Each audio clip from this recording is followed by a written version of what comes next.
Hi, Christiane Yates here, Platinum Real Estate Professionals, carrying on our conversations regarding contingencies on your contract. So one of the big contingencies you're going to have is an inspection of the property. You're going to hire a third-party inspector to go through the property with a fine-tooth comb. They're going to check things like electrical, plumbing, roof, foundation, what have you. Once you get that inspection back, you're going to review it and determine what is acceptable and what is not acceptable. So you have essentially three different ways that you can address these items that are not acceptable to you. Number one is going to be that you can ask the seller to make any necessary repairs. Number two, you might decide that you want to do the repairs and you just might want to get a monetary credit at the time of closing, which is acceptable too, providing that it doesn't affect you obtaining your loan. Now, the other item is you may decide to cancel. There might be something pretty severe enough that you decide that it's not even worth carrying on.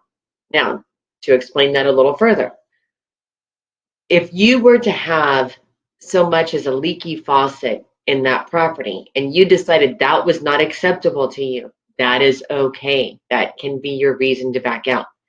Not to say that you should be canceling a contract on a property just because it has a leaky faucet, but I just explained that to you so that you understand that it doesn't have to be something as severe as replacing an AC unit or replacing a roof. It doesn't have to have a certain monetary value to it. It is whatever is acceptable to you. Now, in the event that you and the seller cannot come to an agreement, let's say that you asked for them to do repairs, they said, no, we don't want to touch the property, we just want to sell it and move on. Maybe you asked for a certain dollar amount to be provided to you at the closing to make the repairs yourself, whatever it may be.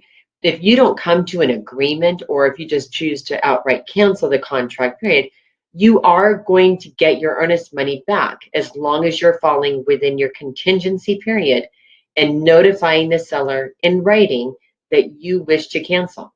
When you do that, you do have the right to get your earnest money back.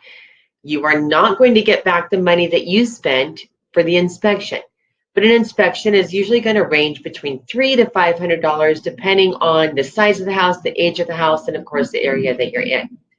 Now, your earnest money typically is going to range anywhere from as little as $1,000 to sometimes even $10,000.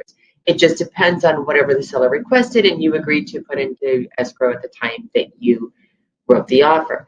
You will get that money back to you as long as you're falling within your contingency period. So on our offers, we typically ask for about 10 days to get an inspection done and determine what needs to be repaired, what needs to be credited, however the client's response is going to be, but we usually ask for about 10 days. Sometimes if it looks like it's going to take a little bit longer, in certain circumstances, we might ask for a little bit longer to get those contingencies met as well.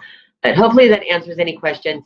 Again, when you're writing an offer, you have a number of contingencies in there just to make sure everything is exactly as you expected it to be. An inspection contingency is a big one. So hopefully that answers any questions that you may have. And as always, thank you for watching. We appreciate it. Hopefully you like and subscribe to the channel. And please feel free to share with anybody that you think might benefit from these videos. And bye for now. Thank you for watching.